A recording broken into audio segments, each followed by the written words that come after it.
Аз съм Теодора и това е първото видео в този канал, като ще правим седмичен влог. 10 понеделник и часът е 5:30. Чудесно време за стартиране на влог, знам го, но просто си дам хрумна идеята да го направя, докато оправях мялата. Това е задачата, която имам в момента. Допреди малко писах есе, правих пробна матура и също така качих на видео в TikTok. Може да ме последвате там, тук си излезе някъде профилът на екрана. И сега това е моята задача. За по-късно няма да ви казвам какво ще правим, тъй като вие ще видите в влога. Така че, let's go!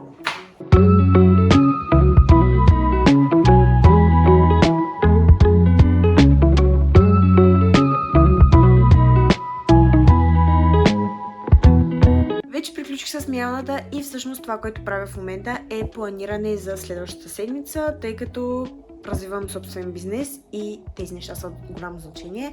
Анализ на миналата седмица, планиране на следващата, съжалявам ако ми трепери ръката в момента.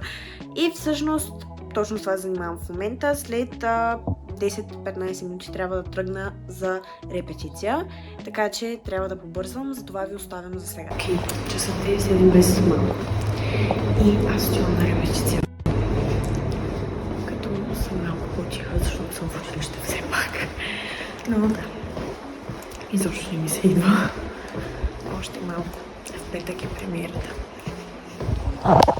Часът е 9:15 и преди 15 минути се прибрах, като просто исках веднага да ям. Направих си яйца, които вече ги няма, но ето ми е чиниката, много е красива, знам. Като ги ядох с шунка от Lidl. Няма етикет вече, защото е доста разрязано, но да. Налях си малко портокал сок и лютеница. Това ми е любимата лютеница отново от Lidl. Ако Lidl ми спонсорира някой ден, ще съм толкова благодарна. И сега ще имам пак от Lidl кремче. Това ми е любимото кремче. Пускат го покрай Коледа. Аз си го купих ноември или октомври месец. Обаче има толкова много калории в него, че както виждате буркан е наполовина. В момента е април. Може би ще го ям до декември друга година. Но реално кремчето е много хубаво, но има 588 калории на 100 грама. Надявам се да се виждам добре. Не изглеждам много добре, но сега си се опъна в леглото, изкъпах се, оправих се и сега ще чета.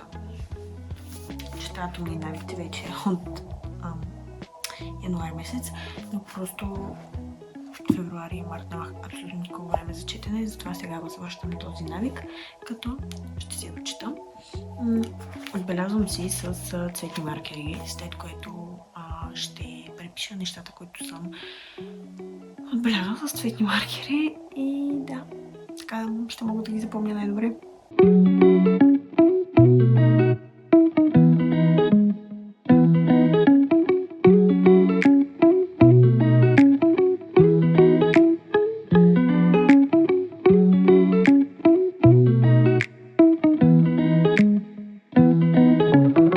Здравейте! Часът е 1:30. Аз отивам на козметик. И свърших, както виждате, накарах и момче да ме сплете. Сега съм при мама. И така, отивам първо да изтеглям, може би пари или първо на козметик, ще видим. След което ще изляза на кафе. Хаст. Седем надолу, защото все още ме е странно да снимам като хората. И сега се прибирам. Не знам доколко ме чувате. Никаква идея от духа, но се прибирам, купих си тетрадка и 2 химикалки, защото се подготвям за изпит. Като ще е в 12 клас, но все пак взем се за 3 години. И да. Бум! Отново съм на любимото ни място. Като се прибрах вкъщи и сега имам да уча по немски. Изобщо не ми се учи, но се налагам. Бях се направил тук навън, преди това бях на училище, както предполагам ви беше ясно. И сега трябва да науча това домашно, като домашното ми е доста дълго. В смисъл... това и това. 2 листа. Имах да правя нещо като описание на книга. като включа биография на автора, резюме на книгата, главни герои и характеристиките им, теми, идеи, конфликти и някакъв извод, който ме извадили за бъдещето и препоръка се едно към читателите. Като аз избрах на Колин Хувър, на немски книгата е No High Nine Sigismal, на английски обаче си нямам абсолютно никаква идея. Така де, не помня как беше. Не знам, наистина.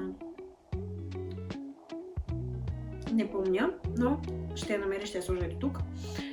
Да, общо взето това ще правя в момента, след което мисля, че ще имам една среща и трябва да се чуя с спонсорката ми, с момичето, с което развивам бизнеса, да направим план за тази седмица, въпреки че аз вчера направих плана сама.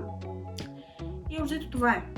Ще се видим, когато приключа с домашното. И също така трябва да обработя видеото до момента, в който го гледате. Така че, да. Здравейте, хора!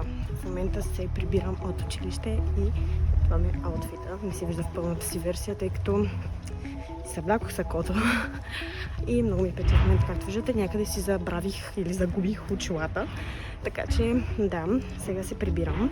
Ще ям, след което ще изляза с напредка малко навън, тъй като вечер отново имам репетиция и то доста късна, в 8:30.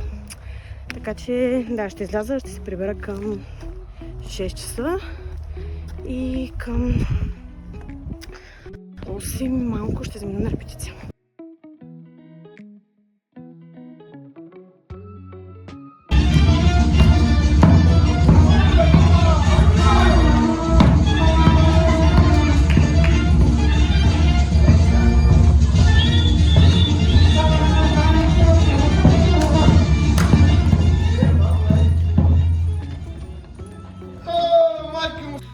Здравейте! Ние сме се виждали от сряда. Днес е събота, като часът е около 9.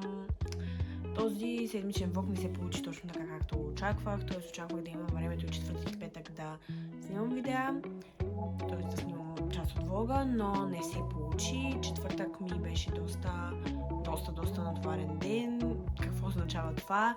От 8 до 10 бях в училището ми, тъй като, както мисля, че споделих преди няколко дни, съм озвучител на пиеста, която провеждаме в училище и не само, като цяло на всички събития, които се случват в училище.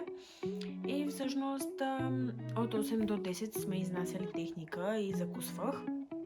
След което в 10 часа бяхме на генерална репетиция в театъра, тъй като вчера в петък имахме празник на училището ни и с пиесата бяхме на генерална репетиция там. След това към 2 часа някъде отидох да обядвам и към 3:30 се върнах отново в театъра за генерална репетиция на самата програма за празника на училището.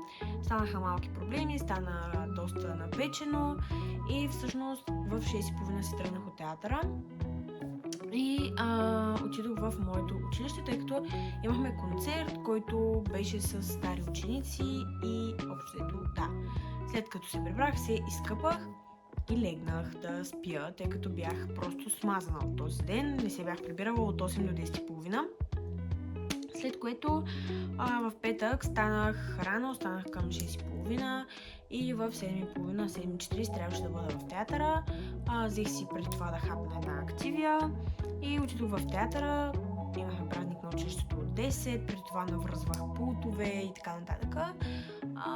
И всъщност от 10 до 2:30 някъде бях в театъра, така ни беше програмата, плюс пиесата. И след това към 2 и нещо отидох да хапна с хора, с които бяхме на празника, един от които беше приятеля ми. И всъщност след това се прибрах и заспах. И в 7 часа отидох на ресторант с хората от пиесата. Ходихме на дискотека, прибрах си към 2:30 и в резултат на цялата седмица, която имах, която ме скапа от умора, съм спала от 2:30 до 12:30. По принцип, аз до по-късно от 10-11 часа не мога да спя. Сега, докато съм на училище, ставам в 8-9, дори събота и неделя. Но явно бях наистина много изморена и към 3:30 излязох, след което се прибрах, отидох на репетиция в едно село близо до Ловеч, където репетираме народни танци и всъщност преди малко се прибрах и ядох и това, което ще се случи сега е, че трябва да си оправя стаята, защото цяла седмица е кочена, понеже просто нямам дори 10 минути да я оправя и след което всъщност ще изляза навън малко и по-късно ще се прибера. Общо нищо интересно, но утре вече ще снимам цял пълен влог от деня, така че това е за днескашния ден и за последните два.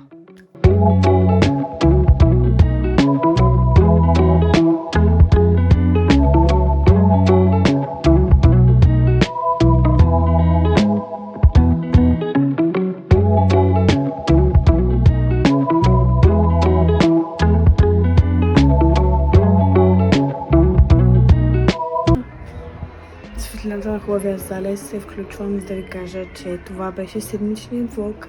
Радвам се, че бяхме заедно и ще се видим съвсем скоро.